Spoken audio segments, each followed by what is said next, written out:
altında olan stüdentlerimiz varlardı. Bugünkü poeziya geçesi desek de olur, ilimli geçesi desek de olur, adaletli geçesi desek de olur, tarihli geçesi desek de olur. Vardır canım aysar caraşa turgan saltanatlı işçilere hoş geldiniz.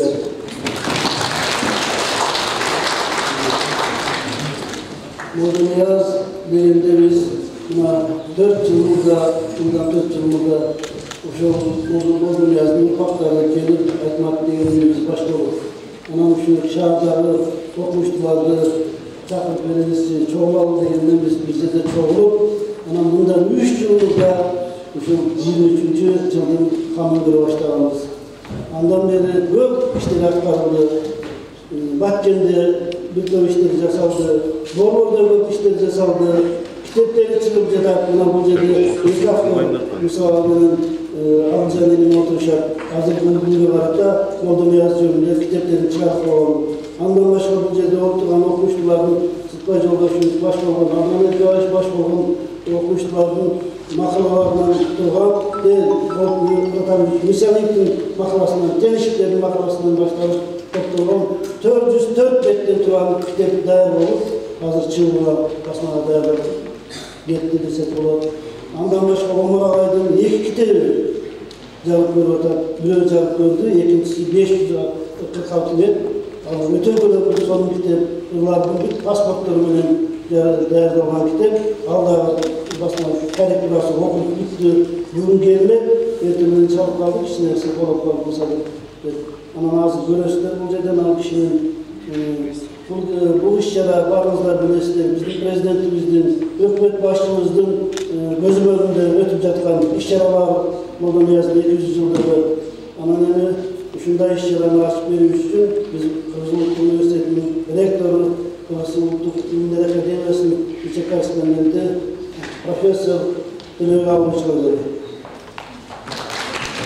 Rahmat.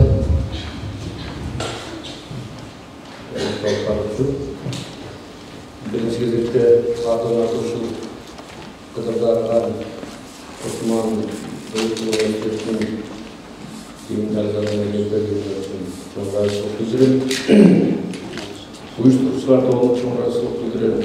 Gördüğüm için çok dayanıklı akıllı sürekli bakım geldi. Hani mimarlar var.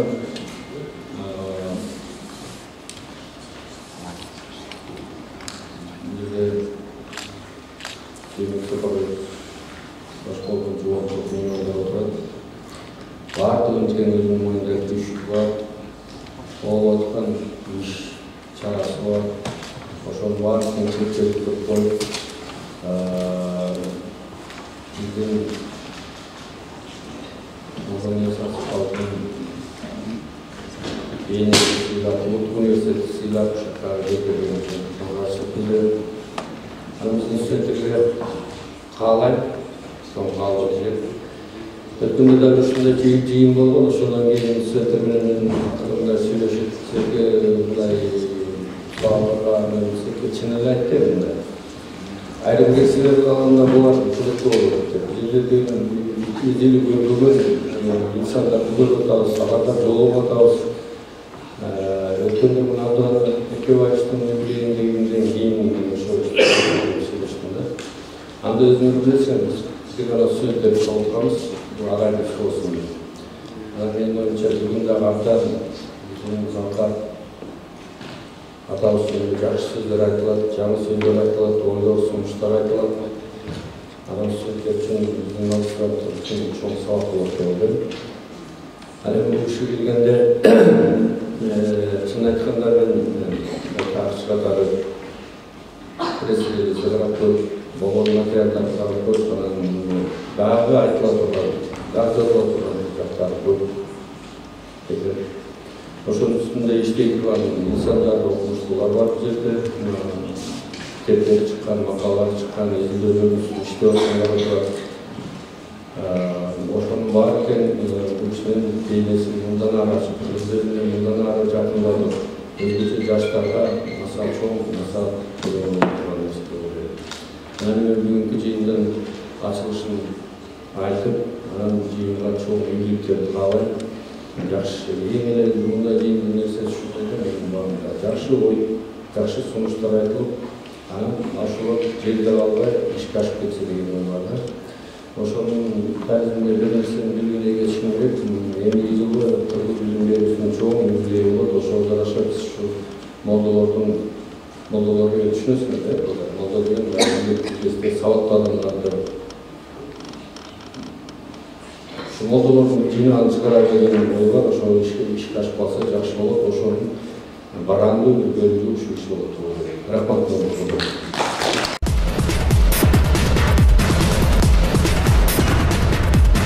Молдонияз алгачкы исламды үгүттөөчүлөргө кирет. Анын жашоосу жана чыгармачылыгы тууралуу бизге жеткен маалыматтар өтө эле тар. Ал өзүнүн өмүр баяны тууралуу маалымат калтырбагандыгына байланыштуу бүгүнкү күнү төрөлгөн жана каза тапкан жылдары менен жердиги гана такталган Баткен областынын Кадамжай районунун Кызыл Булак айылы.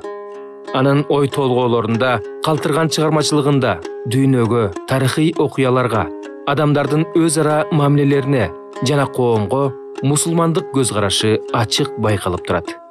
Акындын чыгармачылыгы кичим экенинин жашоо шартын жана кооздугун сүрөттөө менен гана чектелбегендиги таң калтырат. Молдониязда көп түрдүү темалар камтылган, бирок бир гана санаттар деген аталыштын алдында айта берет. Ал тарыхты айтат. Молдонияз өнүгүүдөгү ойчул гана болбостон, өз мезгилинин ири агартуучусу болгон. Заманындагы башка акындардан айырмачылыгы жана өзгөчөлүгү биринчи жазма акын болгондугунда. Мындан тышкары, бүгүнкү күнү анын санааттарына, насаат ырларына, ой толгоолоруна кайрылсак, азыркы жана өткөн заманды терең түшүнүү мүмкүнчүлүгү түзүлөт.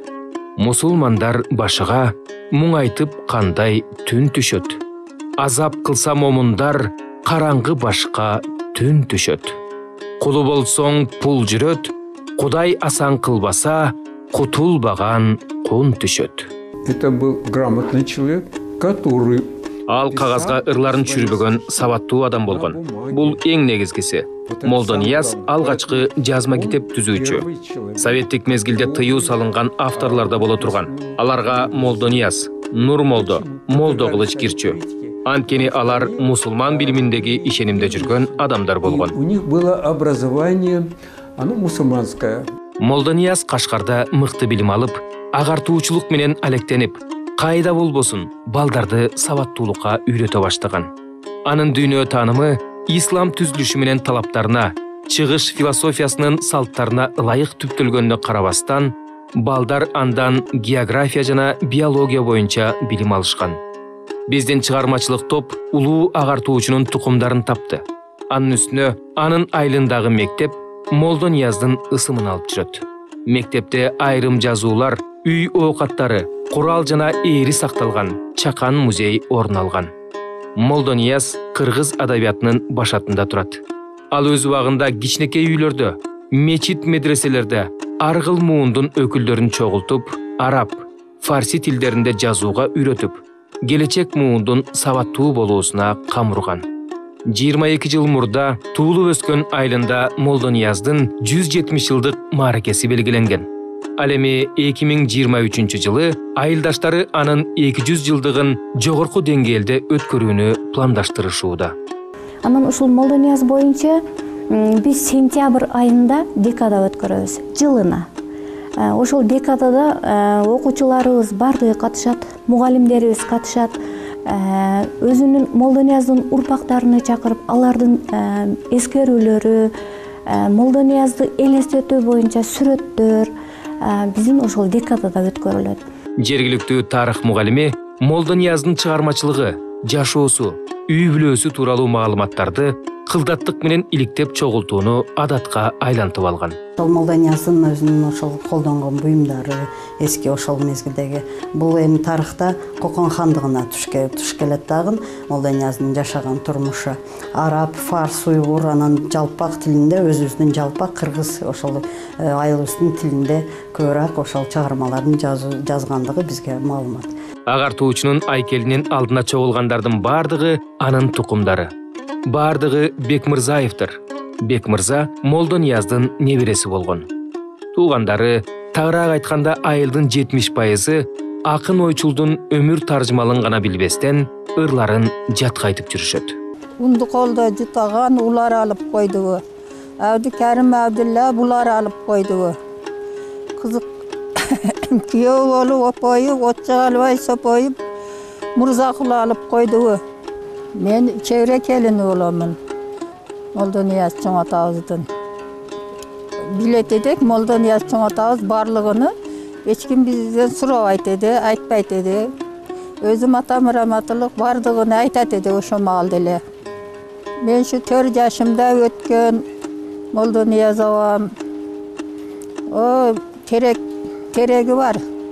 Карадаванда. Ошо терегиде алдыда мени эжелерим көтөрүшүп турушкан. Чоң атамды алып жөнөгөндө башы кыштоого жетип аягы ошол жерде турган. Ак селде жен молдолор бардыгы анан Шаймерденге коюлган деп айтар эди. Айтымдарында ал өтө шайыр, тамашакөй адам болгон. Саякаттаганды жакшы көргөндүктөн Кыргызстанды түрө кыдырып, чыгармачылыгынын өзөгүн кыргыз жеринин жана элинин биримдигине үндөө түзгөн. Бары журтту аралап, жакшыларды көп көрдүм. Башы токмок, чүй талас, кетпе төбө суусамыр, кочкор, жумгал, атбашы, алай менен анжиян, азизу көп наманган жакшыларды көп көрдүм. Бул адамдын биримдик тууралуу өзгөчө сөздөрү жана далилдери боло турган. Ал аймактарды өзгөчөлүгүнө карата теңдеген. Баткенде өрүк өзгөчө болсо, жумгалда мыкты аргымактар бардыгын айтып, ар бир жердин мыкты жактарын гана таба билген.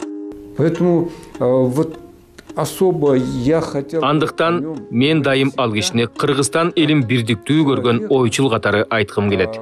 Ал Кыргызстандын биримдигине сыймыктанган. Бүгүнкү күнү башкы милдет элибиздин биримдигине жетиш үчүн кайрадан бардык адабиятыбызды, түптүү маданиятыбызды, мурастарыбызды көтөрүп чыгып, так, даанак, калыс түшүндүрүп, заманбап жаштардын кенчине айлантуубуз абзел. Достоянием современной молодежи. Акын барган жеринде үгүт катары өз ырларын окуй жүргөн. Ага элинин укуктарынын теңсиздиги үчүн кайгы капа болуу мүнөздүү.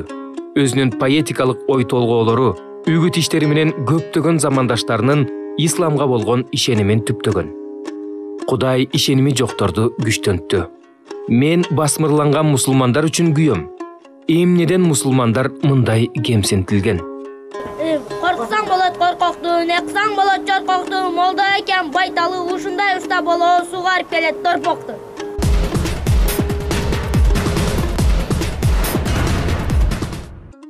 Агартуучу жубайы менен жашаган үйдөн калганы ушул үңкүр. Мен ошо Молдонияздын чебересимин. Эң кичине чебереси менмин. Бул жер ушундай үңкүр болгон. Бары неме катары эле болгон, жер катары эле. Бул катара жер болгон, үңкүр болгон. Ошо экөөнү чуук менен уруп окутканбыз экен да ошо өтө. Биз чоң атабыз. Шоганан ошо ажа эле болуп туруп өлгөн деп ошондой дейбиз. Онун жайын билебиз. Неме көтөрүлө дейт. Көтөрүлө дегенмен булар Өзбекстан территориясында. Бизге Молдонияздан калган мурасы буланын жазган 3 китептен турган кол жазмасы. Ал өзүнөн кийин кол жазма калтырган алгачкы агартуучулардын бири. Бул мурасты эмне кылабыз? Урпактар биз чечишибиз керек. Молдонияздын чыгармалары араб тамгасында жазылып, фондуда элдин колунда жата бергендиктен, ал азыркы тамгага которулбай, эл таанышпагандыктан буну заман агымына кошкон эмес. Молдонияздын эпикалык ой-пикир көз карашы заманбап доордун нравалык чындыгынын чагылдыруусу. Өзүнүн көпчүлүк акыл насаат ырларында акын жалпы адамдык баалуулуктарды даңазалайт. Бул анын ойчул гуманист экендигинин далили. Написать маленькие брошюры, массовым тиражом. Массалык нускада майда-майда брошюраларды чыгарып таратылышы керек. Ошондо гана эл билет. Эгерде менин эрким мүмкүнчүлүгүм болгондо, Омар Соороновичти жазуу бөлүмүнө отургузуп коюп, баардык арабча тексттерди кириллицага өткөрүңүз дейт элем дагы, татыктуу эмгек акы төлөмөкмүн. Тексты переносил на кириллицу.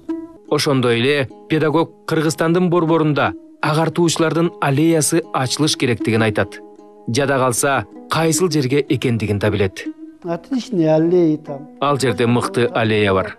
Ошол жерди биздин алгачкы агартуучулардын аллеясы кылып койсок болчудай. Молдо Нияздан баштап Нур молдо, баардыгына молдо багышка чейин арналат эле. Всех до молдо багыш. Бүгүнкү күнү акын агартуучулардын айрым чыгармалары менен онлайн таанышуу мүмкүнчүлүгү бар. Ошондой эле алар тууралуу маалыматтар менен жөн гана таанышып койбостон, Кыргыз Википедия сайтына кошумчалап редакциялоого болот. Тарых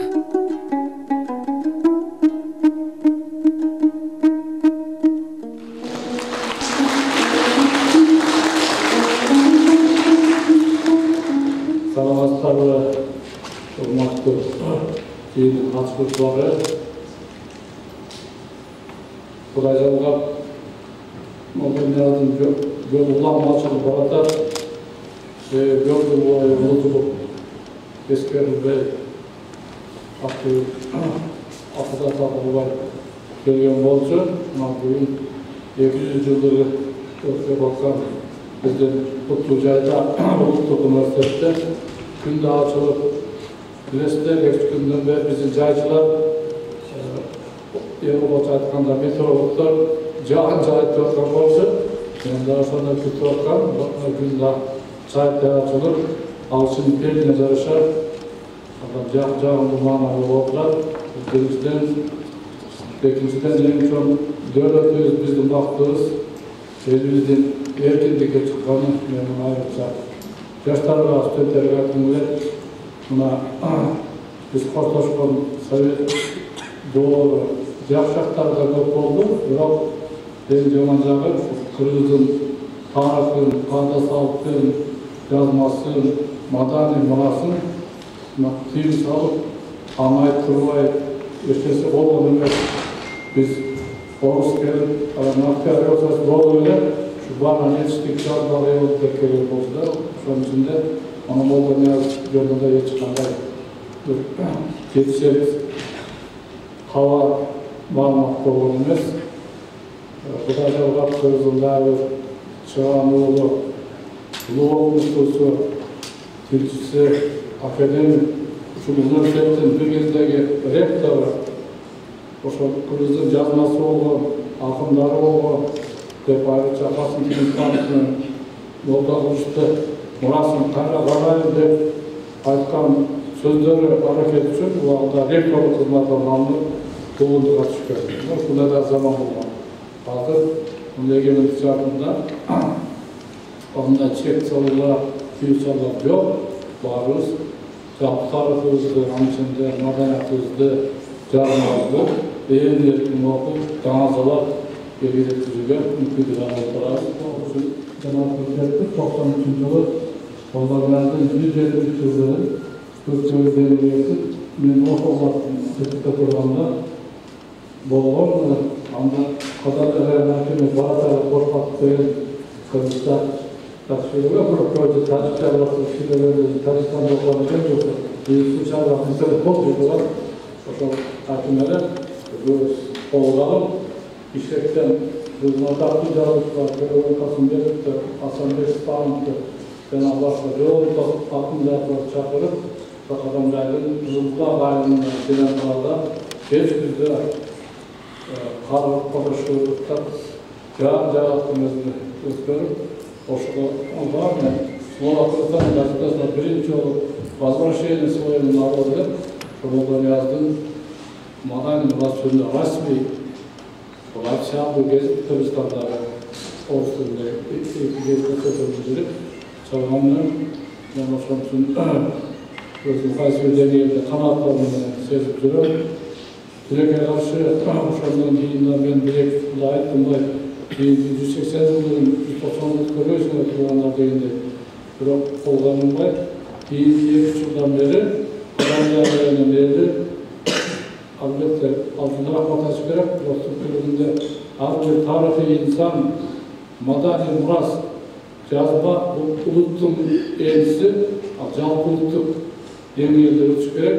Mana benim o'sha ish yaxshilik dengelde qo'llanib rasmiy birliklarni suyup Osmonbek Safarovich bosh bo'lib qatnashib o'tirib, ulardan aytib ketganday, dengelde ma'naviyatlik bo'lsa, bunun ismini ko'rsaylik, inşallah olsa gerek. Videofilmler tartibli adamlarımızlar bunlar arasında ayırmak deyinlerden tümcüyük var. Oşu koyuşta cesaretçilik yoğun olur. Anan şu zeyinlerinde iyi ki yaş kitap çıkanını kanatlarına ötüketeyin. Akdet lafları karşıyorlar. Ama ağzıca meydanı koyup adamlarla jurnalist gösterleri direkt olup çıktı ki burada da kalırını tanışmıyor. Rusya'da doktor ekan. Gördünüz mü? Uğrak Üniversitesi'nin jurnalistik endişleri. Yok, Kırgızca yazıp bizlikte adam yaş kitap çıkardı. İkincisi benim yerleşim ağam Musa Sapayev'da camide Moldova söylediler. Adam gene köp taraflı Moldova yazdım. Akıllı, ağırtıcılık, filosofiyalık, akıllı sayakatçı, dinçilik yaptığı gereğini her taraftan kaldırmak diye çıkartır. Burada olsa şu vekilde Moldova yazı tanımına cahillik Kırgız elinin tarihini gereğimizin böyle daha da mümkünlük verir. Ama sözümde yapta bırakıp çakırıдағы programını gördüm. Ablan Kuvaş'ta oturup ama Bata Gülü Halip'ten mıhtı okusu dostum başka da bir okumandı sıklarının kitaplardan zırıp Sıpa Yoldaşız uçağa derdili kampik Moldavya'nın çağımlarında çağırtılığım gördü. Kasım İsa'yı ikinci dostum filosofunda doktor bölümü danışmanı da koymuş özünde Yavret Türkmen filosofiyası yönünde kasayt ondan değil Kasım Akiyas Baba Kasım'ın Kırgız'ın tarihini bayağı Kıtay'dan tartıp кейін geçeceğimizin bарын ömrünü anlap özünün akçasındağı özünün bakçasındağı yoğacaklar büt anlap özünün kollarının tarihini videolarına duyat o zaman şu ayın sözlerinde bence daha canım sağlıklar aytattep direnişini şimdi bari Moldaniyaz'ın ranayımız Çaplı Kırgız elinin 19-kunдағы көп жылғы тарихи және мадари мұрасын тереңдетуге жаңа деңгейге көтеріп мемлекетке келсектер Құдай конференция іштіктің деңгейге өтсін рахмат беріп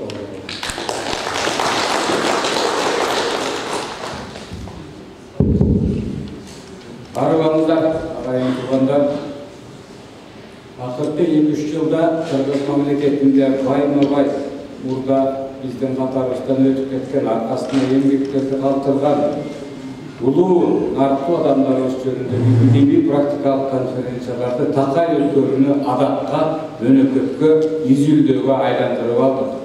Ен үчүн бүгүнкү күндө ушу залда отурган студенттер үчүн деле 200 жылда жашап кеткен Нияз бабабыздын эмгеги, Нияз бабабыздын өмүр жолу жазып кеткен санаттары актуалдуу жана керек болду. Наркыбызда айтам, хандын 3 баласы болуп, аркасына кимисин калтырарын билбей, бары тең чыйрак, бары тең бышык. Анан данышмандар чогулуп келип, ханга кеңеш берет экен. Эгер кайсы балам кимисин эл башта коем деп ойлонсоң, аларга сен суроо талап бар. Хан болуш үчүн, элди башкарыш үчүн сен боржунуңа эмне салып келип, элге тартуулайсың. Дейт экен, улуу баласы жер кыдырып, менин мекеним Кыргыз жери кенен болсун, тоолор, суулар, көлдөр болсун деп боржунуна таштан, топырақтан, талдан, ар кандай нерсени салып келип, атасынын алдына коет экен. Балам дагы жакшы ойлонот экен, элдин жерин elin kenen boluşun tilek kılgan uğlum barken, Kudaya şükür deyip. Ekinci uğlunu aytadı ki, ekinci uğlu da koydurup, atamdı jana ekçük demne olup taң kaltırandı, kurcununa tolturar, alma, örük, dağın, malcanlık ışığın salıp gelip adamı sunuşlaganda eldin kursağın toyuzam degen adam bu jaman adam emes, bu balamda ışık turbay, jakşı turbay. Oy hanım, senin balların jakşı töbeli vatıptır der, köngülü götürüşü. Üçüncü balası kurcunun akbeletkenleri için açsa, murda babalardan жазып ketken narıkları, murda babalardan kaltırıp ketken sanatları, ırları, ürp adatları, el uşunday olgun, mınday el uşunday tüpkü uyugan el dep götürüp keletken. Men uşunu da başlayt elem degende danışmanlar çoğulup, eldin geleceğini oylagan adam, eldin mından ara kılımları tarın oylagan adam, eldin tarıхын, narkın, adatın, saltın azdep götürür. Birinci söz bulur, sözden keyin öz bulur. Oşondan keyin mamleketти тигилже бул көрүнүштөрдө алып чыгып кете турган ошол касиеттүү сөз жана мамиле деп кичүү баласы ханымга шайланат экен. Биздин Нияз бабабыз санат китептерин, кол китептерин жазды. Kol kitepte koyup 3 kitebi belgili, andan dagı köp 9-10 çeyin kiteplerdi жазган eкен. 2014 yılları tarihçi İlim Boz Kıyas Boda Kasımовтың bir angemesi çıkan intervüsü. Oşonda Molda Niyaz'ın ilimlerin, emgeklerin dağı da toluk izildep çıkı üçün Taşkent'teki arşivlerge kaygılış gerek. Benim malımda, malumatıma karaganda 100'e jakın emgek oşayakta jatat. Bizdin gelecekteki jarımdagı tarihçiler uşu masaleni izildep götürüp Molda Niyaz'ın emgegi oğulatu böyüde karay götürsek degen intervüsünü okuyalım. Tileke karşı bu iş kanday ulandı, benim malumatım yok. Biro, uşunday jön jatmagan elip bozdordun. Kayaktan kanday kavar ustak koşulарды alıp çıkıp götürüp çıkıp jarıyaloo, jayıltуу bugünkü gündün en negizgi talaplarının biri. Kitepke belgisi barak var değil, tokoyga belgisi darak var değil. Bilegi güçlü, birdi çıgat, bilimi güçlü, mindi çıgattır. Bu kişinin emgeklerinde, benim koluma 5 kitabı gelip değildi. Emgeklerinde bir kızık görünüş var. Taş menendagi jaratılışında süйлöşüp atkansın. Alardan geçirim sorup atkansın, alarga kegeş aytıp atıp, жазгансыган başkaça bir oylangan adam eken. Başkaça bir oylangan molda eken. Jaratılış döneminde жазганы suunun boyuna oturup, taş çölünde oylanıp жазганları. Anan en kızık jeri uru, ayın ortasındagı mamile. Uşular jönündө uşunun barını oydu jorgolotup, sapka tizip, jugundu uğundu kılıp, jarıyalap, kıdırıp, eldi türe kıdırıp, anjiyan Bukharaga çeyin barıp, oşol uçurdağı güçlü adabiyatçılardı talimini alıp, kiteplerini okup, Molda Niyaz'dı zamandaşları bu kişi kitepte koyuşçuk et. Bassa da tursa da kurduğunda toltura kitebini götürüp çıraklar. Buna uşunday bağlarını bergen eken. Oşol üçün biz nar kurculuğuzga, saltımızga, endi kayaka bastap aytабыз. Biz birinci kim ekenimizni bilip, kanday el ekenimizni bilip, kanday kasiyettarıga el ekenimizni bilip, sözümüzdün baydalının tübü jok ekenini bilip, anın aldıga kadam siltешimiz gerek. Mamleketlik karşı ideologiya uşul ertekten başta öndürüştörlük görөбүз. Gesтерди kurabız, jolдорду salabız, turizmdi alып kelebиz. Men bunu kantip ideologiya aylandırabım. Aralarda sunuş var, buna sen uşup jaz, uşunday getirip, bir gana akırdı 30 yılda kompartiya eğilip durgan boşluktun barın tek, başka Kırgızga tiyешеси жоқ. Жалған маалыматтар, жалған салттар, жалған алып жүрүүнүн формалары, жалған кийимдер ээледи. Тарттырып едік, уттырып едік. 30 жыл деген бұл 30 мың жылға барабарлық мамлекетти түптөй турган ишти алдырып жибергенбиз учурунда. Мына ушул жерде кити уурдап чогойгон муун отурат. Жалганды чембе бирөөнүн үйүнөн бир жакшы китеп көрүп калса акырын коюнга салып басып кетчү элек го. Азыр китепти караган киши жок. Мына канча жыл мурда санаттарын жазып койду, баракты эч жака жок кыла албайсың, жазылып калган нерсе кылып карады. Мага окшоп деп айтып, же интернетте жазган эртең алмашып бары өчүп турат. Ошон үчүн бул жерде Нышанбек Кошконов деген кыз отурат. Чыгармачылык топ түзүп алып, акыркы 1,5 жылдын ичинде ушул Молдониястын өмүр баянын тасмага түшүрүп, кайчы пикирлердин баарын келтирип, ушу алып чыгуу далалатта менин маалыматым боюнча туурабы Нышанбек Кошконов сиз алып бараткан чыгармачылык топ ушул ишти алып барат. Анан өзүңүздүн сөзүңүздү айтып кетесиз, качан коомчулукка сунуштайсыз.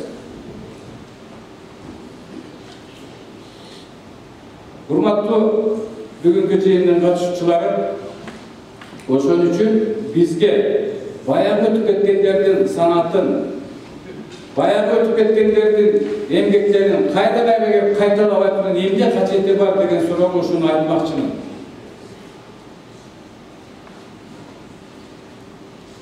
Мына арабызда көптөгөн кыздар отурат. Дагы дагы жүзүндө айта кетейин.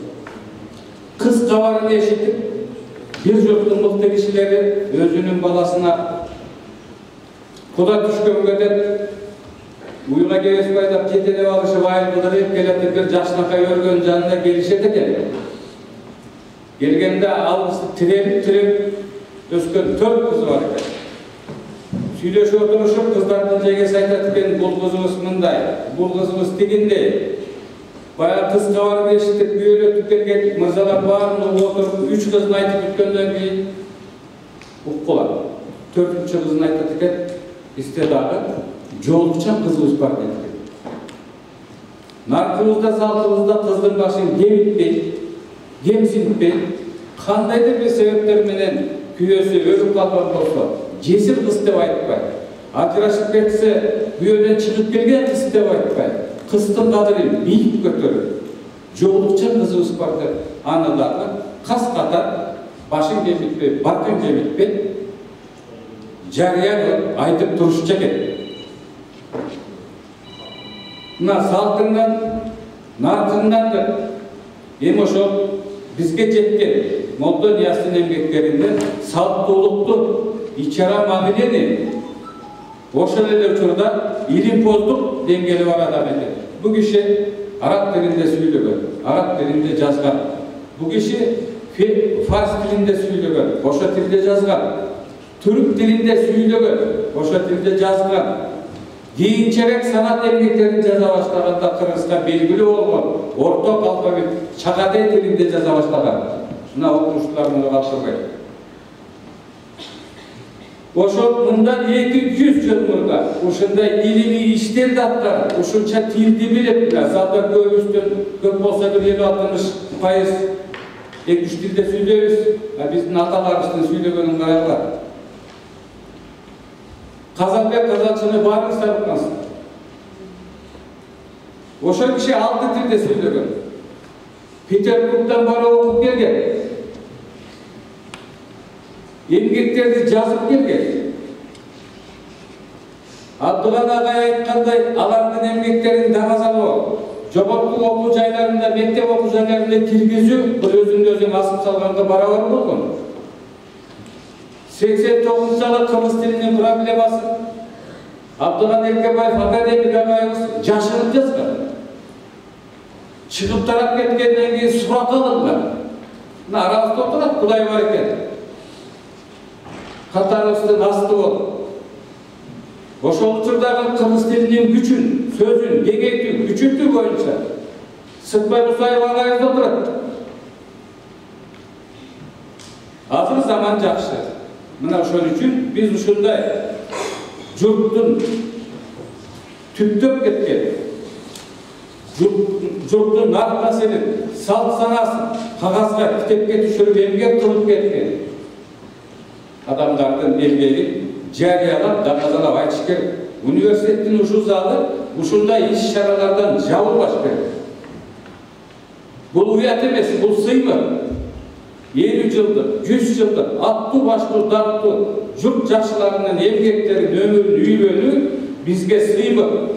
Ушул жерде күнүгө ушундай жыйындар өтүп турса, элге жетип турса да 500 киши, дагы 500 кишиге айтса да 1000 киши билип калганы бул өтө чоң олуттуу иш. Бүгүнкү иш-чаранын ичине ийгиликтерди таалап, Молда Нияздын эмгектерин даңазалап, көтөрүп, китепке түшүрүп, арбагын оолап, кайра-кайра айтып жазып атканыбыз элге жаккан, журтка жаккан жакшы иш-чара. Көңүл бурганыңыздарга чоң рахмат. Урматтуу бүгүнкү ушул Молда Ниязга арналган илимий конференциянын катышуучулары, сиздерди алдыңыздарга мен журналист катары чыгып эмне деген пикир айтып атам. 20 жылдын башында тарыхчы Кыяз Мулдакасымов жана Молда Нияз коомдук фондунун төрагасы Айтман Азыржан уулу деген эки инсан бир жерден биз жолугуп отуруп сүйлөшүп, 20 жыл Молда Нияздын 200 жылдык мааракеси экенин билип, талкуулап Кыяз мага айтат. Сиз бизге кошулуп, ушул Молда Нияздын 200 жылдыгын мамлекет ичинде даңазалоо, пропагандалоо, түшүндүрүү ишин башкарышыбыз керек. Ушуга өзүбүз бир мындай жамаат уюштуралы деп, мына ушул Бишкекте атайын штаб уюштуруп алып, 1 жылдын ошол дээрлик ушул күнүнө чейин дайыма колдонуп келген уюштуруу иштерин жүргүздүк. Ошол уюштуруу иштеринин башталарынын алдында мен ушул ойду өлкөнүн президенти Садыр Нуркожоевичке сиздерге мындай айтып коеюн, урматтуу студенттер, сиздер да билсеңер. Эми ал кишинин убактысы жетет жетпейт, эгер Молда Нияз жөнүндө айтсаң, ушу отуруп алып 40 мүнөт уктап, 40 мүнөт Молда Нияздын канчалык баалуулугу жөнүндө мен саатынан билдим ошону. Анан ал дагы аябай колдоду. Ушул ишке көңүл буруңуздар деди. Мына андан бери 7-8 ай өттү. 7-8 айдын ичинде Молда Нияздын өлкөнүн ичине кайрадан жандандыруу, аны пропагандалоо иштеринин натыйжасында мына 5 китеп чыкты, азыр жактыганы айткандай. 2 китеп бүгүн Типа-Типада басып атат. Ал бир китепке мына Садыр агай өзү жетекчилик кылып атат. Экинчи бир китепти Омурат Шоровдун дагы бир китеби чыгып атат. Ошондо быйыл Кудай насип кылса Молда Ниязга арналган жети илимий даректүү китептер чыгып көрдү. Мындан сырткары мына мен айтып койсом сиздерге бир канча университеттерде жана жамааттарда Молда Ниязды ушул илимий конференциялар жана 5000 адам катышкан Кадамбай районунда 5 китептин авторлору менен болгон жолугушуу китеп майрамы өттү.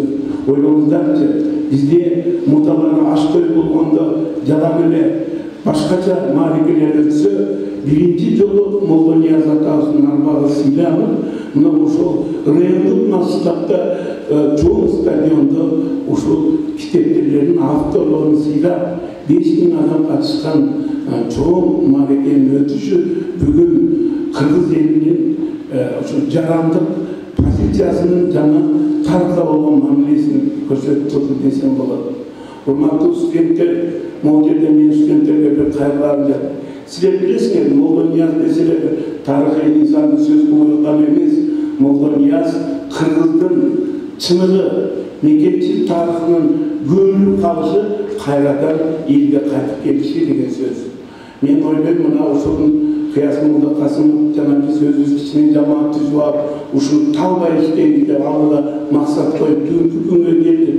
Ошонун таасиринде мына Кыяз өзү Ташкент шаарына барып, бир 6-7 жолу мына ушул Молдо Нияздын өмүрүнө байланышкан жаңы даректүү ушул маалыматтарды жыйнады. Ошолордун ичинде бир нерсеге мен маани бердим туугандар. Молдо Ниязды 10 жылда чукул эрте өлтүрүп көмүп коюп стартап жазып, кийин барып Кыяз анын өлүмү 1906 жылдарга туура келгендигин айтып чыкты. Демек, тарыхта өтө катачылыктар көп экен деп ойлойм. Молдо Нияздын ушул даразасын чыгарууда быйыл бизден өзүбүздүн жергиликтүү мындай жерлешибиз Түрксойдун башчысы белгилүү жазуучу Султан Раевдин дагы салымы өтө чоң болду. Алардан бир эмес 2 китеп ачып даярдоого жардам берди, жарык көрдү. Түрксойдо Молдо Нияздын китеби алган үчүн Алматыда, Казакстанда, мына жакын арада Ташкентте мына ушул Молдо Нияз боюнча илимий конференцияларды өткөрүүгө жетиштик келе жатабыз. Мына жакынкы күндөрдүн ичинде Түркияга дагы ушул жерден бир топ жазуучулар жана илимий топтош болгон адамдар Түркияга жөнөгөнү турат. Мындан сырткары мен сиздерге дагы айтып коеюн, ушул Молдо Нияз деген тарыхый даректүү көркөм тасма даярдалды. Бул көркөм тасманын даярдалышына мына биздин билим берүүнүн экс-министри Канбек Иманалиевдин да колдоосу өтө чоң болду. Бул фильм Ош мамлекеттик университетинин базасында анын ректорунун колдоосунда дагы катуу болду. Film abdan kengiri masrafta tartıldı. Film Özbekistan'da, Tacikistan'ın Murhab Canı'nda oşondayla Ürümçi'de tartıldı. Bu evlincin o şekilde tartıldı. Gözü Moldo Niyaz'ın izimiyle yürü oturdu. Moldo Niyaz Atavas'ın izi degen söz var eken tarihta tuğanlar. Uşunçalık 200 yılını deli algısı Kırgızistan'da tüzü okuduğu eski yerin kaldırmaktı. Oşo kişi Kaşgar'dan barıp bilim aldı. Özbekistan'da aramakça, oşo bundan 19. turundagı belirli tarihi insanların bardығы менен қарым қатынашта жана мамилеси болду. Ушундай аталықты биз өткөн заманда 100 жылга жакын өмүр салып, коммунисттик режимге туура келбеген идеологиянын карманы деп окуй келди. Эми биз анын мына бүгүнкү эгемендиктин таасиринде жана бүгүнкү ушул замандын талабына жараша бул чындык кайтып келди. Кудай насип кылса, мен ойлойм, быйыл Молдо Нияздын 200 жылдыгын белгилесек, мына эмдиги жылы көнөсүндө улуу залкар акын Арстанбек Бурдашулунун 200 жылдыгы. Ушул замандаш болуп, Молдо Нияз кадам жайдан ат менен жүрүп отуруп, бул жакка келип көчөрдү. Булар жолугушуп, өздөрүнүн жолугушуучусундагы бир топ сонун ой сөздөрү калган экен. Мына ушул адамдар биз эки залдарды мектеп программаларында окубай, жаштар сиңбей калды. Бүгүн эми ошолорду кайра могул отурган жаштарга кайтарып берип, өзүбүздүн элибиздин деминен сыгынашык болгон кудурет болсун деген тилектерди аракет кылып атабыз. Молдо Нияз атабыздын жакынкы күндөрдө өзүнүн 200 жылдыгы белгилеген туугандар, мен силерге дагы бир нерсени айтып койсом дейт. Özbekistan, Kırgızistan'da Şahmardan деген анклав дей бар. Анклав бұл Кыргызстандыкы болгон. Мына ушул Молдо Нияздын ата теги ошол жерге коюлуп, ошол анклавдын ичинде болгон экен. Бүгүн Өзбекстандык туугандар Фергана областынын акими баш болуп, ушул күндө Молдо Ниязга арнап ошол анклавдын ичинде атайын маданий комплекс күнбөздеп чумайтында куруп берип атат, бизди колдоп. Бул кандай мамиле, кандай улууччулдук. Ошол эле Молдо Нияздын үйүндөрү бузулуп каралбай калган экен. Бүгүн мына ошол Молдо Нияз фондунун демилгеси менен кайра реставрацияланып, жакын күндө ачылыш болот деп турабыз. Кудай буйруса, көп чындык кайтып келип атат. Мына ошол чындыктын дагы бир айтып коеюн, Молдо Нияздын ушул elin arasında kengiri geçiş üçün 31 avgust'ta mına bizden memleketimiz katıldı, özü başı olup katışıp Moldonya'nın aytışını ötkürdü. Şu aytışta 4 memleketten elden geldi, 4 memleketten Moldonya'dan azalandı. Memleketi katı başında durup bütün sıyrıklarını da katletip tartışıp akınlarını da gönlünü götürüp kançalık gönül verdi. Men oylayım, bizden ülkede şu adletlilikte jana şu çındıkka karata olgan mamile güç alıp bu degen çın ideologiya uşul деп ойлойм. Анан ушул аркылуу эл деңгээлеп жана калыптанып жана өлкөнүн ушул идеологиядан өзгөртүп ушуга салым кошкон ар бир мыкты адамдарга ыраазычылык Кудай насип кылса мындай ишти жана мамлекеттик катчылык айткандай ай сайын эмес, жыл сайын эмес, күн сайын жасайбыз. Мына ушул студенттерге ушул жеңилген улантат деген менде ишеним абдан чоң. Рахмат. Hurmatlı ağaylar, eşikleri, ile arkadaşlar, ben üniversiteye geldiğimde de Alettin 4 sayesinde şöyle ben gittim. Üniversite, Kırgız yurtqa, turmuş gitsey, yaşlıkta, sezimsende, taştağanday, ilimdun, butu janıpan, kara gözlü, leksiya okup Ahmet Zahid, başkanındaydı. Daha köpü var, uzaklıda. Kırgız yurtqa, turmuş gitsey, men de 10 yıl ömrüm kalan student bolğom, muallim bolğom, ağay bolğom. Anan Moldova'ya geçeyim, men Abdülhamid Nikolaevich, ötkönde sizin toyunuzga barıp, anan bizge söz жетпей kaldı yaşlarda. Жазушылар менен чыкты келип, биздин жазуучулар аксакалдар билесиздер, оолу бизге сөз жетпей кыскарт болду. Ушул токтуу жерде сизди чын дилимден куттуктайм агай. Siz 30 egemenlik yıllardaki koğutluk sayası, ağaçın adaleti, şuradaki azıcılık adaleti kişisi kadar ve Ruslar paraya düşmeyecek Kırgızca düşürü görmende Kırgızca anlayıp madaniyat duygu, adet duygu, taza insansız da siz bilgi oturgan insansız. Şunda toyda ex-prezident aytı o, sonra ona cevap. Abdülhamid var, fenomeni de var. 30 yılın içinde bir mençikleştirdiğince bir ilişkin çok değil. Taza, abi, ben azıcık zamanda bunu düşünüyorum. Bayşılar, büyük deputat, burası başka oldu, soldaydı, katmak. Şunday uçup, bırakmanlar olsa talarda kalmadan mudresler çıkıyor. Anadolu bir düşünüyorum, aracıları metreciler alıp getirip 15-20 metre kepek gidiyor. Nere jantar şurada tatarı sokusunda öyle ne zaman oldu var. Oşunduktan koğulluk sayesi degele ruhani çevrede olmalı. Abdülhamid Nikolaevich sizde insan, biz için bilgi. Var olmamız öte şans. Ana benim Moldova'da tuzalı söz aytkanda hiçbir nerse risk alışımız gerek.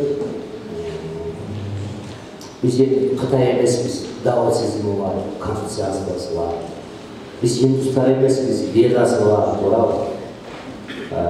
Biz Arap emesiz, Kur'an'ı var. Cevdet emesiz, Torası var. Biz şu Manas başlama, şu Moldova'ya geçeyim, azıcık şurada oturgan, çağırmacılık insanlara çeyin, köp söz yaratan elimizde. Bizde ulut kılıp, el kılıp, saktay turgan, şu köp söz, ruhi hırslarla, ruhani cümleler. Buna o akırda yıllarda şurada eskeriyorlar, aksakaldır eskeriyorlar. Hazırlığına mamgatça etti o, bölük ideyaga girip atar. Elдің bazı bölümden yanında bir dini ағымдарға кетіп жатқанда насихат ағайын кілкітеуі бар 5 молда деген. Ошол сияқты елдің бары орысша айтқанда таңғалу мұсылман болып кеттік қой. Мына осы жерде молдекелердің ырғарын жаңағы даватшыларға дават айтқандай молдекелерді үйретішіміз керек, айтып қойышымыз керек. Ошонда біз азыр шариаттан башқа ұмытпай қалды енді. Ошонда жаңағы дин жолында жүрген бардық, адабият деген бар турбайды, көркем дүние деген бар турбайды, көңіл бурлап, жан сезім бурлап. Şu молдекелер аркылуу, молдеке жазгыч акындарыбыз аркылуу биз улуттун ичинен жанагындай бир масса гипнотический ауылға кіріп кеткен ел кішін адабиятқа жақындатамыз.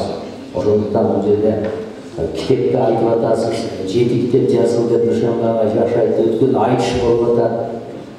Көркөм фильм, көркөм документалды Разак кошулган кино бар, Разак фильм бар эле. Ошондо жакшы анан тирандай азыркы заман роликте заман менен эсептеш керек. 4 саат болуп, 6 саат болуп, ырдарды биздин жанагы көп макулдарыбыз, ырчы аткаруучуларыбыз бар, ошолордон санат, насыят, тербелерин ырдатышыбыз керек. Ошондо элдин аң сезимине жетет. Эми азыр китеп көпчүлүк китеп окуй алган заман болуп калды. Ошондой бир формасын табышыбыз керек да. Анан жанагы биз бул мен ойлоп атам, фольклорго аябай көп көңүл бөлүнөт. Анан демек профессионал адабият өлүп барат. Окуучулар түшүнөсүздөр да. Азыр фольклорго аябай көп бөлүнөтпөй, айтышыңар жакшы өткөрүп атасыңар.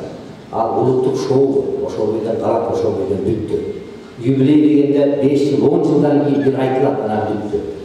Ошондуктан мен ошо Нышанбай агай сизге ылайыгынан профессионал жазуучу жакын болсо, профессионал адабият менен кошуп 2 жылда бир өткөрүлө турган профессионал улуттук колоритте, болбосо руханий ушундай ырдарды жазган профессионал биздин акын жазуучулар бар да. Акындарыбыз ошолор республикалык 2 жылда бир бериле турган сыйлык койсоңуздар абдан сонун болот. Профессионал адабият үчүн абдан жакшы болот. Биз Улуттук жаштар союзу Алтын менен эле Тоолок молдон сыйлыгы бар экен. Мен бул Кайдар Елебаевди киргиздим. Демирчилердин да профессионал прозаиктерди. Узакбай Абдыкаевди фотоломошуларга киргиздим мисалы. Сынчыларга каражат Болот Акматовдун атындагы сыйлыктарды берип атат мисалы. Улуттук жаштар союзу эгер багсаңар 2 жыл ушул жылы Молдонияз атындагы адам үчүн 2 жыл сайын бериле турган демелерди жасап койсоңор. Биз менен жасайсыңар, өзүңөр жасайсыңар, ал өз эркиңер бул идея. Ошондуктан мындай пропаганда ошо Молдонияз изилдөөчүнү да сыйлык катары кылсаңар болот ошондо. Анын чыгармачылыгын изилдегендерге. Ошол учурда кишинин чыгармачылыгын уланткан ушундай стилде жазган акындарыбызга, профессионал жазуучуларыбызга стимул болот. Ал 2 жыл сайын аны уланып отурат. Анан мен эң ыраазы болгоным өткөндө жаңылыктардан уктум. Жана Үңкүрүн реставрациялап ошол жерге үй музей болот деп атат. Ушуну уюштуруп бул абдан сонун көрүүгө мен деги эле ошол ичкилик ордосуна таазим кылам. Бул Кадам жай деген бир уникалдуу жер. Жери дагы, туулуу дагы, мен 3-4 жыл болду. Мына жакта Акберсай, падышалар чыккан жер, ичкилик ордосу. Анан мындагы молдекемдин уксам эле тилди карагылачы, тил. Мындай жумшак тил. Ошол тил Мурзакенин прозаларында кандай ширин тил абдан сонун берилет. Өткөндө бирөө айтты, Манас эпосундагы 1000 сөздүн дейт. Эпоста 1000 сөздүн байыпы 700 сөздүн баткендиктери колдонот дейт. Мен канчалык деңгээлде чындыгы бар, бул аябай таң калдым. Сыдыкбековдун айтканы, тилди байытыш үчүн баткендин диалектисин алып келгилечи, тил байыпы. Ушундай айтканы бар. Демек ошондуктан ушу урпактары, азамат жигит отурган дагы көп тааныбайт экен, азаматтар анан да сыртынан калам. Сиздерге элине, жерине Кадам жайдын акими да мыкты эле Кутбегим. 2 жыл мурда биз Кыргыз Өзбек адабият фестивалын Кадам жайда өткөрдүк. Ошто өткөрсөк болмок, туура. Жалал Абадта өткөрсөк болмок. Эмне себептен Кадам жайда өткөрөбүз? Буларда бир ушул элде уникалдуу бир нерсе бар да. Ошондуктан Молдокемдин урпактарына терек таазим этип, рахмат, бар болуңуздар. Урматтуу урматтуу катышуучулары, Молдонияз аталыктын урпактары, кишинин көрөрмандары, анан биздин келечек муундун жаштары. Бул иш-чара бизге эмес, сиздерге арналган иш-чара. Анткени ушул ишти уланта турган ал кишинин жасаған іштерін елге даназалай тұрған сіздерсіңіз. Ол жерде отырған студенттердің арасынан ертең үстігіне мықты адабиятшы, мықты философ, мықты тілші, мықты ғылымшылар шығасыңдар. Мен Орта Азия Түркиялердің оқымыстарымен тақай кездесем, солар айтады. Бұл қырғыздар енді жатасыңдар. Мына реке 15-ші жылында, 16-ші жылында берді жаз мәселелердің бардығы Орта Азияда. Соның барды қырғыздарға көбірек кешеді. Шын тұрсында. Мұның лингвистикалық негізі бар. Мұның тілдік негіздемесі бар. Анткени бүгінгі күндегі өзбек, қазақ, түркмен, азербайжанды қоя тұрады, қарақалпақ, ұйғыр тілдеріндегі тілдердің грамматикалық структурасы тақ өзгерді. Мұнда 5 жыл бұрынғы грамматикалық структура қырғыз тілінде ғана сақталып қалды. Бұл 5 жыл бұрынғы емес, 15 жыл бұрынғы Енисей жазмасынан бергі грамматикалық айырым элементтер бізде ғана сақталып қалды. Сондықтан біз мұрастар жөнінде келіп қылғанда бөлек түрк елдерінің оқымыстылары біздің тілге сыйлықтануменен келіп қылса. Бұл жерде айрым студенттер байып отырып, жазып отырасыңдар, мына ушундай лекцияларды шақырып та келтіре аласыңдар. Жазып отырғылар, мақұл емес. Анткени бір кезектерде жазылған жазма текст ал қалат екен, ошол мезгилдин бардық көрінісін чагылдырган боюнча. Тил кийин өзгөрүп кетет экен, анан бул биздики эмес, бул бизге анчалык жакын эмес деген көз карашта. Бүгүнкү күндө Чагатай илим тил илиминде 3 термин колдонулуп жүрөт. Чагатай тили, Орта Азия жазма адаби тили, анан байыркы өзбек тили деген термин. Ушул Молда Нияздын чыгармачылыгына байланыштуу. Ага чейинки чыгармаларга байланыштуу. 5 жылдык айтып атам да, 16-чы жылдан бери карай мезгилде айтып атам. Ошол жаз мектептердин баардыгы бөлек тилдерге караганда, өзбектер дагы окумуштуулардын арасында ар түрдүү бар, бирок өзбек окумуштуулардын биз менен сүйлөшкөндөрү, казак окумуштуулары, каракалпак окумуштуулары ушул жаз мектептер кыргыз тилине көбүрөөк тиешелүүлүгүн айтышат. Анткени кыргыз тилинин грамматикалык структурасы, грамматика каражаттар, элементтери, андагы тилдик грамматикалык закончелүүлүктөр ушу кыргыз тилинде бүгүнкү күндө сакталып турат деген сөздү айтышат. Чындыгында ошол. Мына сиздер карап көрсөңүздөр, тил боюнча атайын иштебегендиктен балким бул маселе мындайраак чоңсураак таасир этиши мүмкүн. Мен бир жолу Өзбекстандын телевидениясы ушул Чагатай староузбекский языкта передача көрсөтүп калышты. Анан ошол Чагатай тилиндеги ошол 15-16 жылдарда жаз мезгилдерден алып мисалдарды берип атат. Нукура кыргыздын грамматикасы, кыргыз тилинин грамматикасы. Аларга бүгүнкү күндө туура келбейт. Анткени аларда сингармонизм закону так 1-чи муундан 2-чи муундан баштап жоголо баштаган. Жок аларда. Алар башка болуп кеткен. Биздин тилде ушунун баардыгы сакталган. Ошондуктан 16-чы жылдардан бери, 15-16 жылдардан бери Чагатай улусунун доорунда калыптанган ордонун тили болуп эсептелген Чагатай тили канчалык деңгээлде кыргызга жакын экендигин ушул биздин ата-бабаларыбыздын жазып кеткен мурастар аркылуу далилдесек болот. Ошонун бири мына Молда Нияз атабыздын чыгармалары. Муну учурунда Болот Мураталиевич изилдеген, 3-чү колжазманы азырдыктыңыздар Абдыган Эркебаев чынча директор болуп турганда таап келип тапшырган. Ошондо да бул изилдөөлөргө илимий жактан, илимий негизде изилдөө жүргүзүлгөн эмес бул чыгармалар. Анткени жана айтпадым, бизде акыркы эле мезгилдерде булар изилдөө колго алына баштады. Эң негизгиси туура эмес технологиялык аталышка келип атат. Ошол кездердеги 15-16 жылдардан берки колжазмалар. Өзбектер учурунда кыйын калып экен. Ленинградда иштеген Александр Михайлович Щербак дегенге атайын жаздырышы староузбекский язык деп жаздырып алышқан. Чагатайский язык деген бұл илимий негізде тура емес аталыш. Шынығы лингвистикалық негізде аталышы бұл Орта Азия түрк елдерінің жазма адами тили деп аталышы. Анткени ошол Чагатай улусунун ортосундағы бүт бардык иш-чаралар жазма түрдө ушул тилде жүргүзүлгөн. Бул тилдин артыкчылыгы эмнеде болгон? Бул тилдин артыкчылыгы жазма бир болгон, араб графикасы менен, араб тамгасы менен жазылган ортон тилде, Орта Азия орток жазмадай тил окуйт. Окуган элде казактар казакча окуган жазма, кыргыздар кыргызча окуган, өзбектер өзбекче окушкан. Оз эки тил менен жазма тилдин айырмасы болот. Качан тил болот? Качан айтылганда тил болот.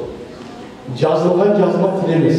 Ал ошо тилиңиздин көчүрмөсү. Жана сиз сүрөткө түшүп келесиз го, ошондой эле көчүрмөсү. А жерде тилдин ички маңызы, ички эмоциясы жок. Сырт келе кабылды. А бирок ошол кабыл аркылуу биз тилибиз кандай болгондугун реконструкциялап ордуна кое алабыз. Мына жазуунун артыкчылыгы ушул.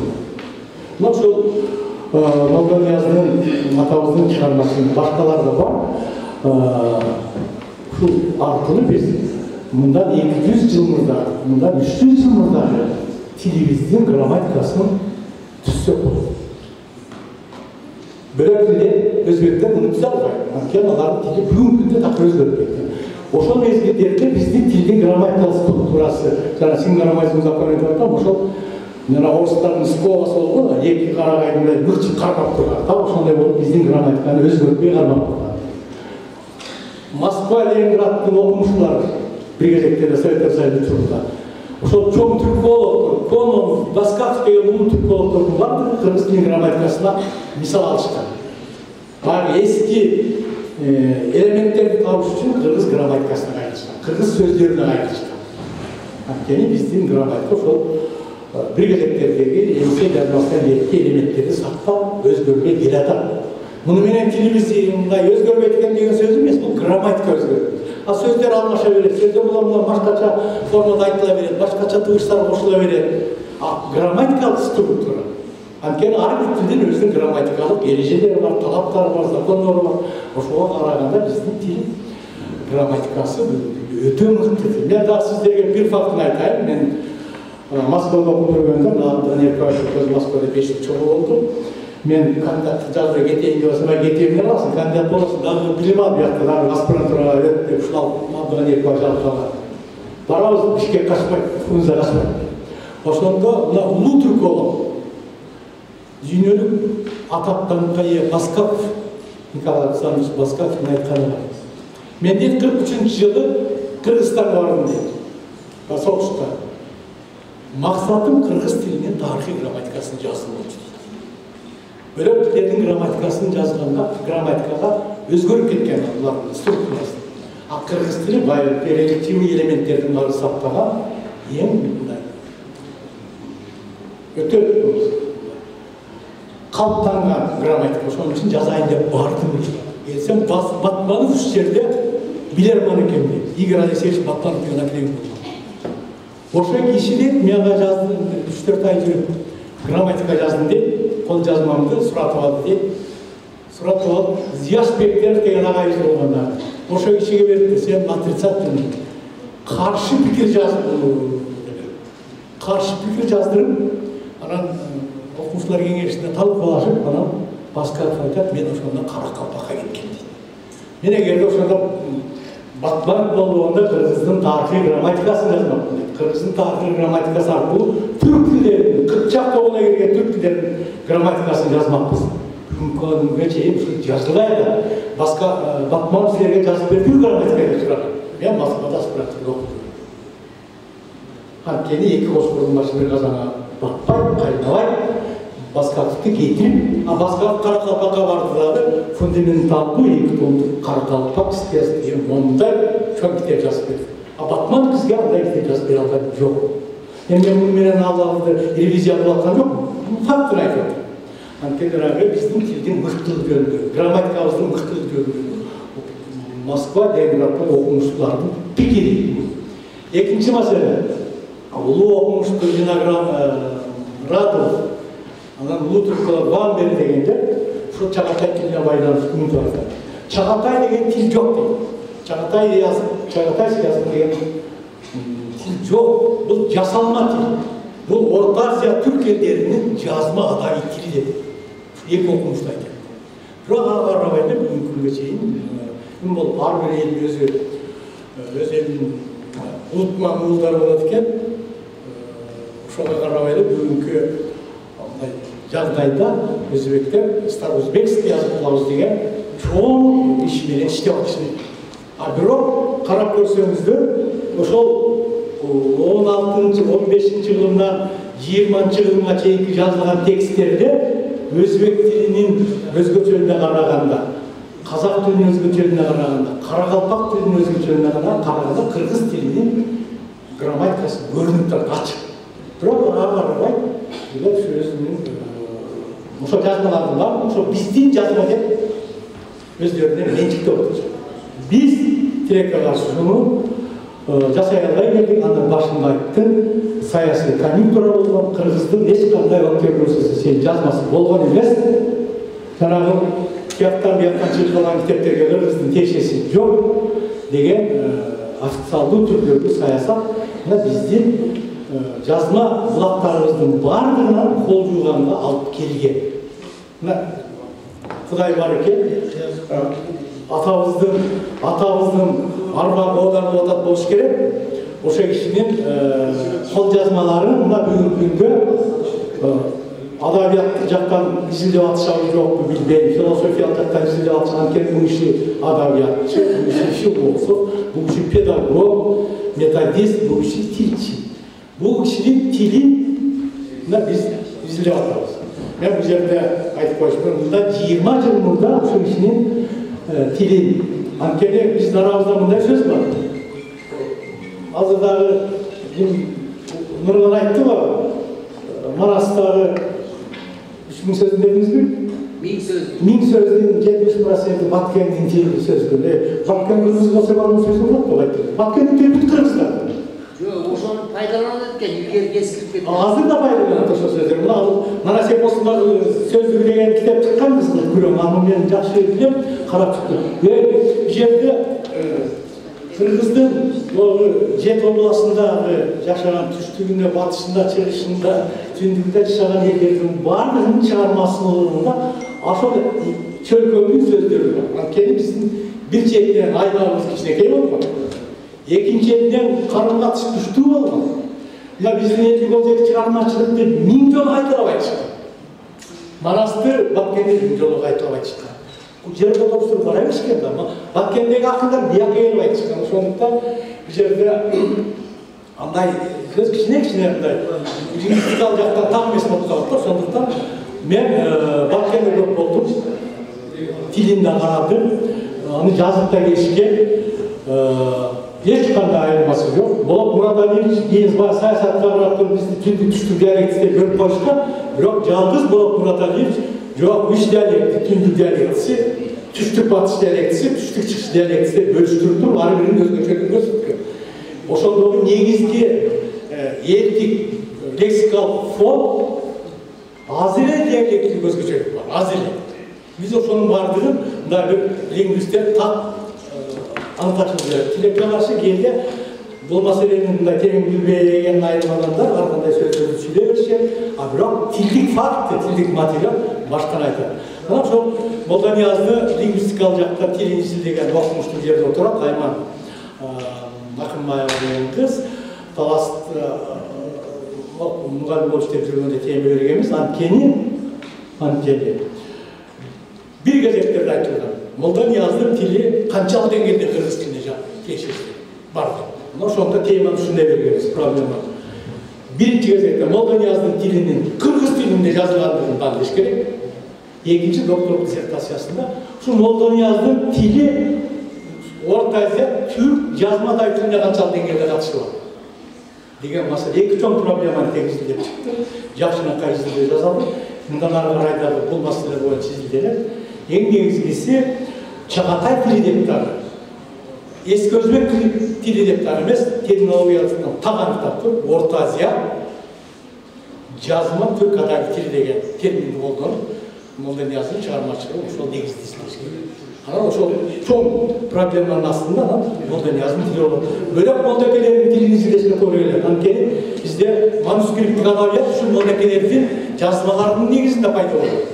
Бүгүнкү чейин биз ошолорду таанып келатабыз да, чын турушта биздин жазма адабиятыбыз азырынча көч башы болуп турат. Бул 200 жыл мурда бөлөк молдолордон улуураак болуп, балким бул иште мурда да жазган кишилер чыгат. Азырынча Молда Нияз атабыз кыргыз жазма адабиятынын баштоочусу катары, кыргыз жазма адаби тилинин негиздөөчүсү катары өзүнүн ордун табыш керек.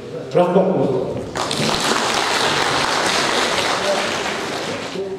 Жиын башы. Мага келгенде эле жиын башы. Сап болса, мага келгенде эле сөз кыскарып калат.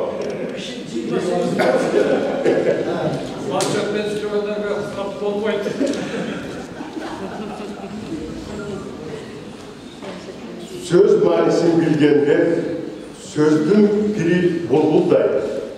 Söz manasını bilbese soğun çalış dümbüldey. Hır manasını bilgende aşık talan dilgirdey. Kim gaytamın sırındı? Kızmatın ılık birindin kitap kurdumlarındı.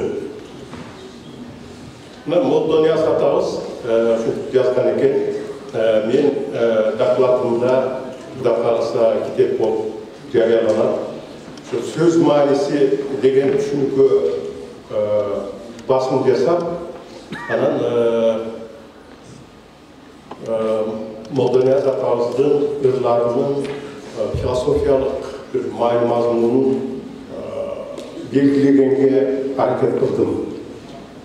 Аны Кудай кааласа колуңуздарга тисе окуп коесуздар. Булай көрсөңүздөр. Мен азыр анча-мынча бир 2-3 маселеге токтолоюн деп атам. Бизде кыргыз философиясы барбы, жокпу деген маселе азыркыга чейин бар. Баягы илим сымак тексттерге көнгөн эл кыргыз философиясы жок деп айтышат. Bizde bir paradoks vardı. Buna Sovyetler Soyuzu'nun malında profesyonel okumuşlu ilimboz filozoflarımız çıkan. Bir olanlar Marksistik, Lenindik filosofiyanı yazın, oşonun alkağında oyunculuk.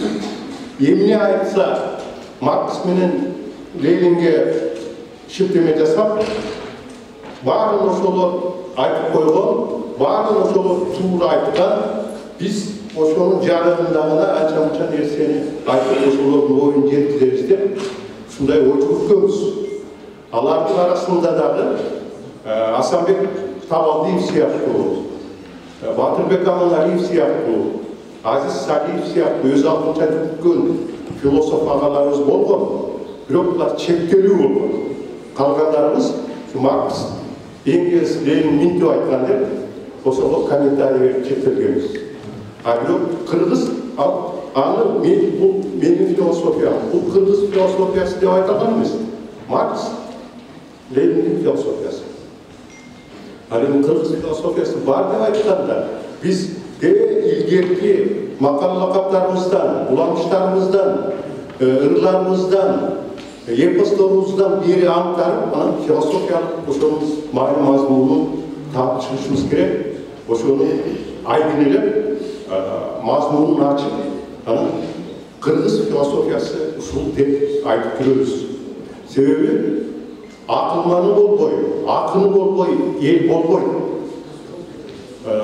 Мисалы үчүн Декарт коомдун өлүгү деңгээлин философияга карап, ошол элдин философиясына карап аныктаса болот деген. Ал эми Европалык философия жүгүртүп атат. Биздин философия поэзиябызда, эпосубузда тилибизде болгондон кийин биз ошо атын данышман деп, атын акылман деп, ушул Молдо Ниязды агаларыбызды, апаларыбызды айтышыбыз керек. Ошолордун чыгармаларын үйлөнүп, ошондо кыргыз философиясы жөнүндө сөз кылышыбыз керек. Себеби кыргыз дагы бул адам деген эмне? Дүйнө эмне үчүн мындай? Şu бар нерсенин баары барбы? Жок болсо эмне болот эле? Барлыгы кандай? Кайсы учурда биз чынында бар деп айта алабыз? Деп бул философиялык маселелер, анан философтук кылып, мына ушул Молдо Нияз атабыздай акындар ошол ойлорду поэзиянын тилинде айтып берген. Ошон үчүн бизде философиялык маселелерди мына Абдыганы Эркебаев сыяктуу академиктер ошол адабиятты изилдеп атып ошол маселелерди көтөргөн. Ошол тилде биздин философиябыз. Мына Сыртбай Мусаев академик агайлар сыяктуу ошол тилден биздин философиялык маселелерди чыгарып атат. Мына Сыртбай Мусаев текст, семантика деген маселелерди көтөрүп, анан ошо тилди мындай кеңири контекстте карап, кыргыз тилин байланыштырып. Мына Садык агайыңар 5 молдо деп жазып атат. Себеби мына биз айтып атабыз, Молдо Нияздын санаттары. Санат бул ОЗК адабияттын фольклордун бир жанры дейбиз. Sanat bu önür. Ошол учурда эле sanat bu философия. Себеби sanat ошонун сын сыпатын ачып, ошонун ырдын тили менен айтып берип атат. Мына Молдо Нияздын ырларында дагы болот, болбойт, турбайбы жана башка сөздөр менен жыйынтыкталган ырларында ошол кыргыз философиясын, анын ичинде антологияны айткан. Эмне бар? Бар болсо кандайча бар деп. Бул өзгөчө мааниге ээ, себеби биздин Чыңгыз Айтматов бекеринен сөз бул Кудай деп айткан эмес. Тоолор Булаганын романында. Ошол биз сөздүн гүлүн акындарыбыз айтып атат. Ойдун гүлүн ырга ошо акындарыбыз салып атат. Ошондуктан кыргыз философиясы ушул акындардын чыгармаларында. Молдо деп атпайдыбы? Агартуучу, педагог Молдо Нияздагы. Европада агартуучу деген эмне деген конкурс жарыяланганда атактуу Кант ошого макала жазып, агартуучулук деген эмне? Что такое просвещение деп. Анан эң негизги айткан ою агартуучулук деген жөн гана билимди жайылтуу эмес, элге жайылтуу эмес. Агартуучулук деген өз алдынча ой жүгүртүү. Адамдын акылынын бышкан жеткен жери деп. Мына ошол агартуучу философ катары Молдо Нияздын ырларында ошол чоң маселелерди коюп, эмне үчүн элибиз ушундай, эмне үчүн заманыбыз ушундай, кандай болуш керек деп ой жүгүртүп атат. Мушулардын баарын биз изилдеп элге жеткиришибиз керек. Эми сөзүмдү жыйынтыктап атып бир нерсе айтайын. Ректор мырза чыгып кетти, Садык мырза. Мына менин кубанган нерсем ушул Кыргыз Улуттук университетинде ушундай жыйындар, Кудай кааласа кийинки жылдары көп болуп атат. Биздин университет Кыргыздын интеллектуалдык ордосу. Ушундай нерселер көп болуш керек. Анан дагы бир нерсе, ушуну элге жайылтыш керек. Муну аз гана киши билип калып атат. Кеңири элге жете турган форматтарды таап, уккан бар, укпаган бар, катышкан бар, катышпаган бар дегенде, ушул нерселерди архивге сактап, башка жолдор аркылуу кеңири элге жеткизсек, бул жакшы нерсе болот эле. Урматтуу жыйындын катышуучулары, мен ошол конкреттүү Молдонияздын философиялык идеяларына байланыштуу ойлоруму мындай кийинкиге калтырып койдум, себеби макалым окусун. Азыр айтып койсом анан баягы айтканды окубай коюп жүрбөсүн деп ошого калтырдым. Эң негизгиси биз ушундай улуу данышмандарыбызды, улуу акындарыбызды ар дайым эсибизде сактап, анан ошонун маанисин элге жеткирүүгө аракет кылышыбыз керек. Бул биздин парызыбыз. Рахмат. Рахмат. Саламатсыздарбы? Молдонияздын 200 жылдыгы Кыргызстанда өтүп жаткан бардык мааракелерге өрнөк болуп турган өзгөчө маараке болот. Кыргызстан маараке өткөрүү боюнча дүйнөдө биринчи орунду ээледи. Бирок ошол мааракелердин көпчүлүгү божомол түрүндө катталбаган маалыматтардын негизинде өткөн мааракелер бизде өтө көп. Ал эми быйылкы 3 жылдан 4 жылдан бери Молдонияздын мааракесине даярдык мына 4 жылдан бeri уланып келе жатат. Бир дагы маараке 7-8 китептик поштосунда өткөн эмес. Документалдык фильм тартылды. Өткөндө Кадамжайдын чоң стадионунда Молдонияздын 200 жылдыгына арналган 5 китептин бет ачарын өткөрдү. Бир дагы стадионда китептин бет ачары чоң пикет сыяктуу өтчү эмес, митинг сыяктуу өтчү эмес. Ошондо Күтөкмө акыныбыз айтты. Мына стадионго байып эле пикетке келчү элек. Азыр эми китепке келдиктер. 5000 кишиге жакын адам катышкан стадиондо жана мугалимдер, коомчулук өкүлдөрү 5 китептин бет ачарын өткөрдү. Документалдык фильм тартылды. Көркөм тасма, мындайча айтканда. Мына Нашарбек Кочкоров сценарийин өзү даярдаган Ош мамлекеттик университети эң жашынакай кылдыруу сценарий менен тасманы даярдап койду. Жакында бет ачары болот.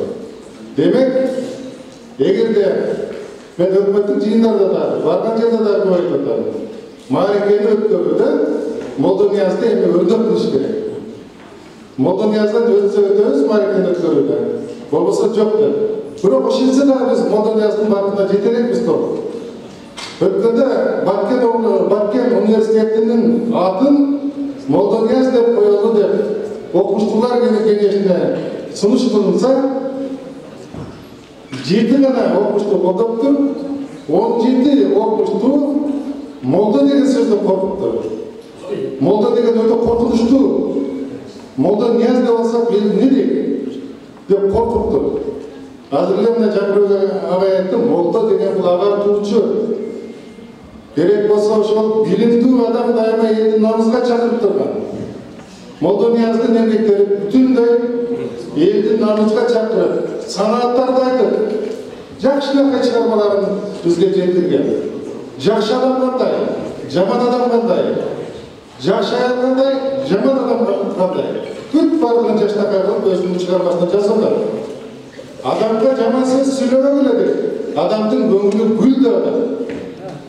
Мына адам темасына токтолгон санат Чыңгыз Айтбаевдин учкун сөзүндө жаман сөз сүйлөбөгүлө бирөөнө. Себеби ар бир көңүлгө гүл. Жаман сөз гүлдү соорутуп коет. Мына ушундай Молдонияздын агартуучу Молдонияздын баркын өзүнүн мекендештериндеги карапайым адамдар эмес. Университеттин окумуштуулары, мугалимдери түшүнбөйт экен. Баткен областына анын берген. Тилекарышы. Эми сиздерге көңүл бура турган Молдонияздын мааракесинин ушундай бир жашынакай бир жогорку деңгээлде өткөрөлүп деп архивдик документтерди дагы изилдеп көрдүк. Ташкентке мына 4-5 жолу бар. Мына Ташкентте архивдин бети ушундай. Бул жерде эмнеге токтолгум келди? Биринчиден Молдонияз 1823 жылы 1896 жыл деп турат. Тиги бүт бардык адабият китептерде. Грамоталык көргөн Касымбеков Баткен университетине барса, Баткенде университеттер сураган экен. Төлөбек Касымбек менен жолугушканда баардык эле жазуучулардын сүрөтүнүн алдында эки цифра турат. Бирөөсү бул сызыкча. Сиздики эмнеге эле бирөө эле деп сураган экен. Эми тирүү кишиде. Молдонияздын экинчи цифрасы 1896 жыл деп турат. Мен Ташкенттин архивин изилдерин алдым да. Молдонияздын жанагы Омар Сорон чыгарган эмгегин ушунчалык окуп чыктым. Карасам, Молдонияз 1896 жылы өлгөн Молдонияз кайра тирилип алып 1897 жылдагы Курманжан Талкага тиешелүү, анын балдарына тиешелүү окуяларды ырында жазылды. 97 жылда. Анан дагы карасам, Молдонияз дагы тирилип келип 2 жыл кийинки окуяны жазылды. 1898 жылы Анжанда көтөрүлүш болду эле. Зиябеттин максымда ушундай зат көрүп өлдү эле. Көп адамдар кырылды эле деп. Карасам, ырында такырбашка. Эми өлгөн киши кантип ушул ырын кайрадан ошону жазды экен ага. Өлгөн жылынан шек санай турат. Ошентип изилдеп келип, Молдониязга тиешелүү сиздерге 3 архивдик материалды көргөзгөн. Бул 1893-1895 жылдардагы Фергана областынын Маргаган уездинин Найман болуштугундагы элдердин каттоосу. Айтпаңдар. Мына, бул архивдик делонун сытылышында бар. Тизмени ачып коет. Кийинкисин. 16-жылдык кичине чоң айтып койчу. Мына ушул жерде 16-чы тизмеде калп эметпесем. Жогору. 16-чы тизмеде, 15-чи тизмеде эң чоңойгон ушул. Мына тизмеде турат. Молдонияз Ирназаров деп турат. Болуштагы тизмеде. Молдонияз Ирназаров деп турат. Бул 1893 жылдан 95 жылга чейин жарай турган тизме. Бул жерде Найман уездинин Найман болуштугунун Каранайман айылындагы бүт тизмелер. Ошол жерде жашоочулар. Биздин маданиятыбыздын өзгөрүшүнө мурас катары калтырып, өзүнүн чоң ишин жазып кетти деп айтсак болот. Бул багытта бүгүнкү күндө биз тилдик аспектиде олуттуу иштерди жүргүзүү аракетин жасап атабыз. Буга чейин дагы мен бул докторлук ишти коргогонго чейин бул багытта 50ден ашык макала жаздым. Анын көпчүлүгүн жакынкы жана алыскы чет өлкөлөрдөгү илимий журналдарда жарыяладым. Ошол Молдонияз акындын калтырып кеткен 19-кылымдагы калтырып кеткен ушу санат жигарыстар чыгармасы менен кандидаттык ишимди жана докторлук ишимди коргодум. Ошондуктан акындын арбагына мен ыраазычылык билгизем. Көңүл бурганыңыздар үчүн рахмат. Ошондой эле сүйүктүү студенттер. Менин изилдөө багытым, изилдөө иштерим негизи багыштын темасына ылайык магистратура жана докторантура ишти деңгээлинде алынды. Ошондуктан Түркиядан дагы бастырылып болуп атсам болот. Негизи кол жазмалар мага 2002-жылы болмады дейди. 2002-жылы ошол эң биринчи кол жазмасы 3-пункттеги окуучу. Ошол текст үстүндө магистрлык диссертацияны жактадым.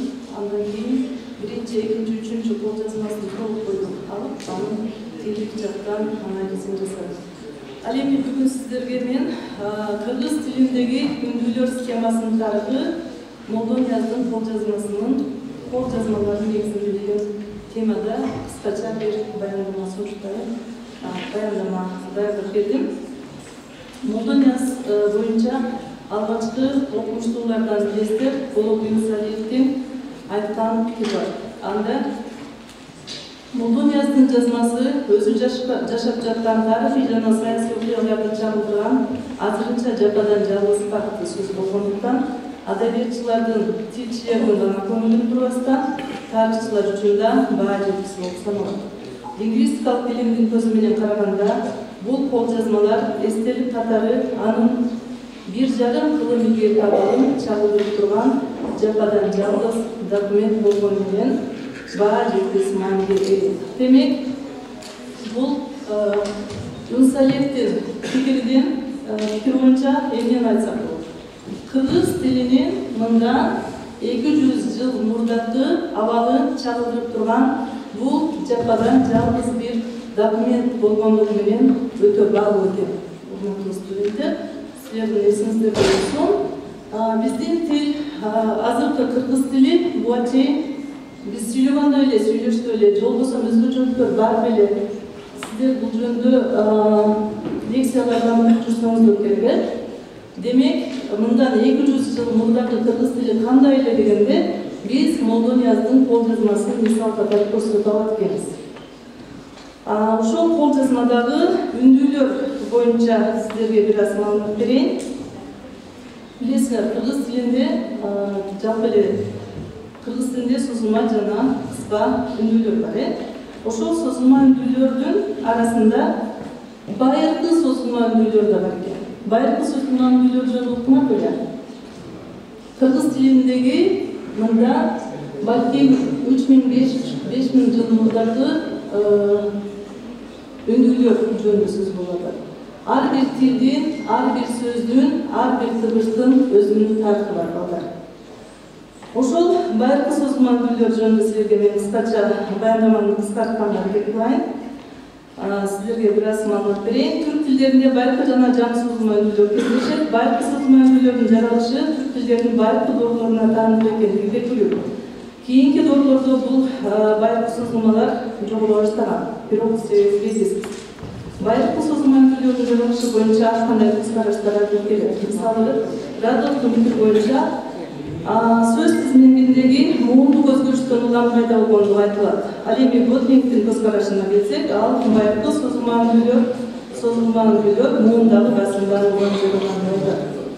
Бүгүнкү түрк тилдеринде якут, түркмен, туба, татар тилинин мичер богорунда өзбек, карабулак, манкент, күчтүү хорезм, икан богорлорунда сакталып калгандыгы айтылат. Мындан башка кыргыз тилинин памир богорунда дагы бул байыркы созулма үндүүлөр сакталгандыгы жөнүндө маалымат бар. Ошондой эле Анадолу богорлорунда дагы байыркы созулма үндүүлөр сакталган бир канча сөз бар экендиги маалым. Мындан башка азыркы кыргыз тилинде кездешкен баары, ары, тааны, тарын, ылайчын деген сөздөрдө кездешкен созулма үндүүлөрдү Талак Текен түрк тилинде биринчи асыл үндүүлөр деген эмгегинде байыркы созулма үндүүлөргө киргизген. Ошондуктан биз дагы бул кол жазмада кездешкен баары сөзүндөгү а тыбышын созулма үндүү түрүндө белгилөө бердик. Ал эми б сөзү казакчада Нижний Новгород татар диалектисинде кездешкендей бие түрүндө жазылган. Бирок Текен кыргыз тилиндеги б сөзүндөгү созулмаларын байыркы созулма үндүүгө киргизген. Баскаковдун көз карашына токтолсок, бие сөзүнүн уңгусу би байыркы түрк тилинде малдын үйрө деген мааниде колдонулган.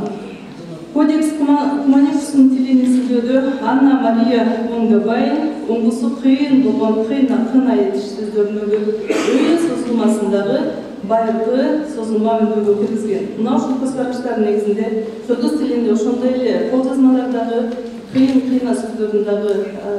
сөздөрүндөгү тыбышын байыркы созулма үндүү тыбышын катары кароого болот. Саламатсыздарбы, урматтуу агайлар, эжейлер, студенттер.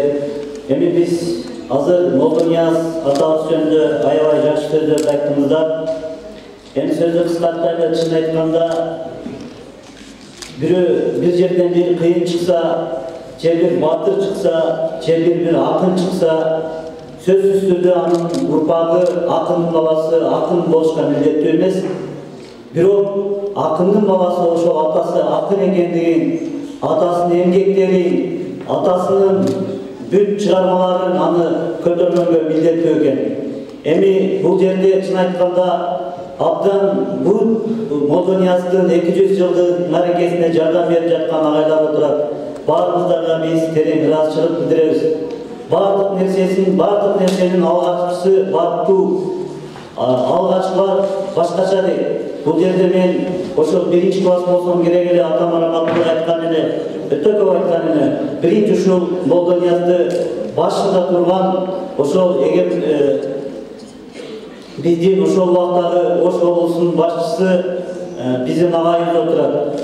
Эркебаев агайыбыз, Абдыган Эркебаев. Сизге чоң рахмат.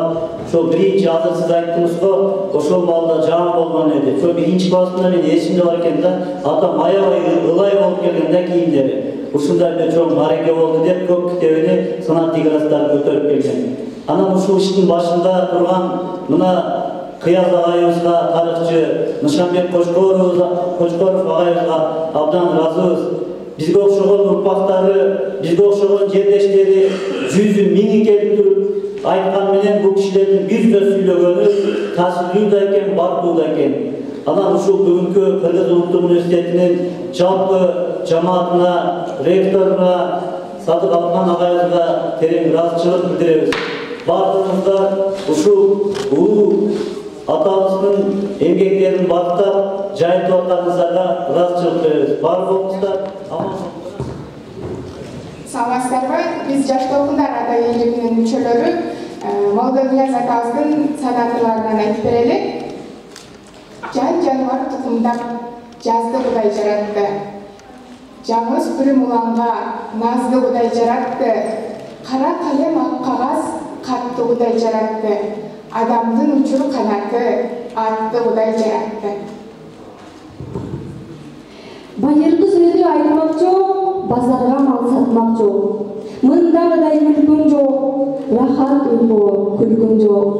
Атка минип желмей жок, үйгө кайтып келмей жок. Буламын ат дүйнөдө, эгерде болот сыр деген, эркек болот ыр деген. Эсиме келди өткөндөр, о дүйнөгө кеткендер, ээсиз мактар жок болуп, жер тайында өткөндөр. Söz manisini bilgender, sözdün biri bulgulday. Söz manisini bilbese, soğum çalıştı bilgey. Ир manisini bilgender, aşık balan bilgey. Erken emek üstünde, konuda edin gaptardı, konu koydu gaptardı. Байыркы сөздүн атмак жок, базарга мал сатмак жок, мындагыдай мүлкүм жок, рахат уйку күлкүм жок. Атка минип жалмак жок, үйүмө кайтып келмек жок. Хатун бала сүймөк жок, кадырлоо азиз бул башым кара жерге кирмек жок. Кара жерге кирмек жок. Kara жерге кирмек жок, эки көзүм көрмөк жок.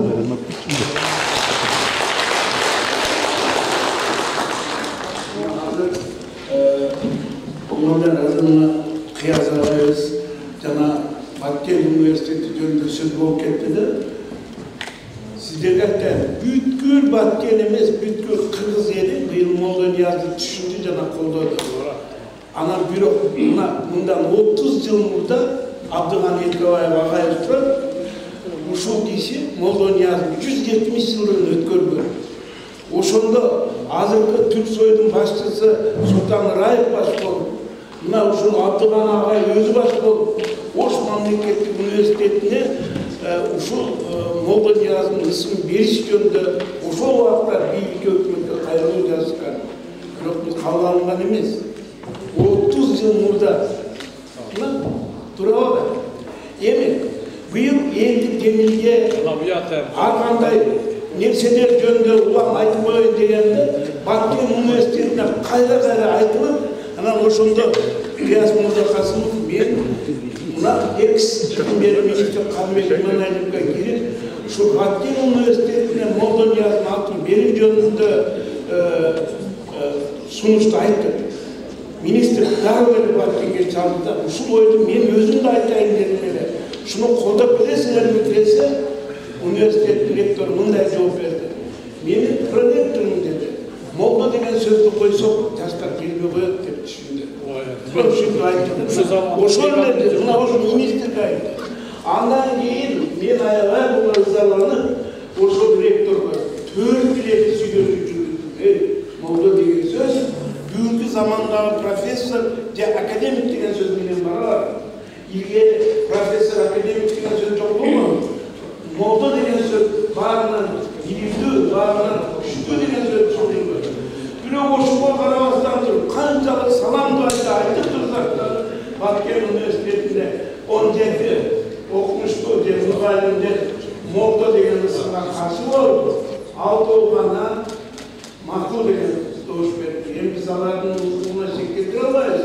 Бирок мен жаштарга айтканда, молда деген бул азыркы бир сантыраган молда эмес.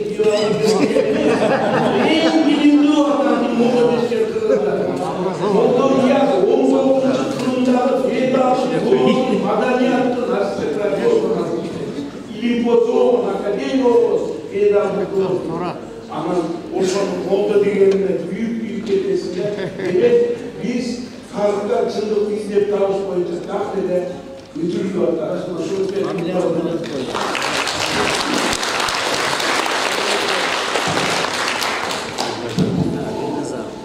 Урматтуу сөзсүз сүйлөөнү тойгоп калдым. Кийинки мезгилде көрүнүштөр болууда. Ачык айтканда илим билимге такыр тиеши жок иште убакта университеттерге коюлуп атат. Жабы убакта ошто коюлуп айтпай эле коелу. Ал жагы түшүнүктүү. Бирок Баткен университетинде Молдияздын алдын койгонго каршы болуп калат. Мен аябай өтө уят иш болду, ошончо профессорлорду алар чечим өздөрү кабыл, бирок биз бүгүнкү конференциянын алдынан Баткен университетине кайрылып койсок. Элбетте ошол биздин оюбуз боюнча бүгүнкү заманга келбей, Молда деп атын коюп койсок, анда биз колдой берек деген дипломатический жаштар. Жакшы мага кайрылып калып Молдонияздын санаттарынан белгилүү, ал кишинин өтө кенен дүйнө таанымы, универсалдуу билими. Аны ал каяктан алган Молдонияз? Молдонияз көптөгөн китептерди окуп ошодон алган. Ошон үчүн Молдонияздын ошол Кашкардан алып келген, Бухарадан, Маргадан, Кокордон чогулткан китептери каякта деген суроодун үстүнөн мен көп жыл изилдөө жүргүзүп, мына былтыр Чоголайга барып, bir ay жүрүп изин аныктап келдим эле. Быйыл барып 19 августтан 25 августтун аралыгында Молдонияздын бугу жайлоосунун аскасынан Үңкүр китепканасын таптым. Ал китепканадан 16 барак алынды. Дал 16 баракты биринчи алганда кээ бирөөлөр айтышты, бул мусулманчылык эле багыттагы нерселер болуш керек деп. Жок. Ал Чагатай тилинде жазылган чыгарма экен. Абутов Байболот Капаровичтин демилгеси менен Ош мамлекеттик университетинин теология факультетинин аалымдары алгачкы 8 бетини окуп чыгышты. Окуп чыгып Чагатай тилинде жазылган Азезил менен Алдар Көсөнүн кармашы деген чыгарма экен. Эми ол эмени толук биз алып чыга албадык. Ошо себеби ал өтө асканын борундагы адам кыйынчылык менен жете турган өңкүрдөн катуу шамал болуп, нын басып калган экен. Көпчүлүгү баягы болуп учуп кетти. Анан мен көрөм деп колмо-кол алганда дагы көп бир тура учуп кетип, бүтүн калганы ушул. Эгер бүтүн табылганда Молдонияз гений болмок. Себеби дегенде бүгүнкү бүткүл дүйнөдө Азезил менен Алдар Көсөнүн күрөшүп атат. Бирок азыр анан ыры дагы бар экен. Ошо ырыны мен окуп берейин. Насили Каби жан таны парадыр. Арман билан өмүрүм өтүп барадыр. Гилдар hiç kalmadı kararım. Şu sebepten köpçe çınar ağrıganım. Anu hata Şeyh Şarif Eşan'ın Ahmet Pirla Ağlım Kabil ne oldu? Alfaraz düşman taşka tuttular. Pirler ruhları, merdetler isteğe atırdı. Teologsa pirlerden ruhunu tatıptı, üzüldü, tutup yatattı. Bunu hazırda kalganını oku atışar. O demi hazır beni şaştırıp atasıda, men televizyona başka ma'lumot karajatlarga kengirip berip atam. Kanday bizde bizde daha bir işler var. Moldanyaz'ın kitapları kanday çağırın kırıyor. Hem hazır ekim kırıyor var. Alımdar egin bilemiz. Biz de iki gün kasıp yeter oldu. Seviye oğuzun sel basıp kaldı. Askan tüm dikkat. Al verdim. Bu da kalırsa kökmesinden alıp çıkardı. Bu akıl Zalka Boycu en birinci pedagog Ustad Moldanyaz'ın 200 yıldığına armağan işçilerimiz hayatı sonuna geldi. Varlığınızda iyilikler.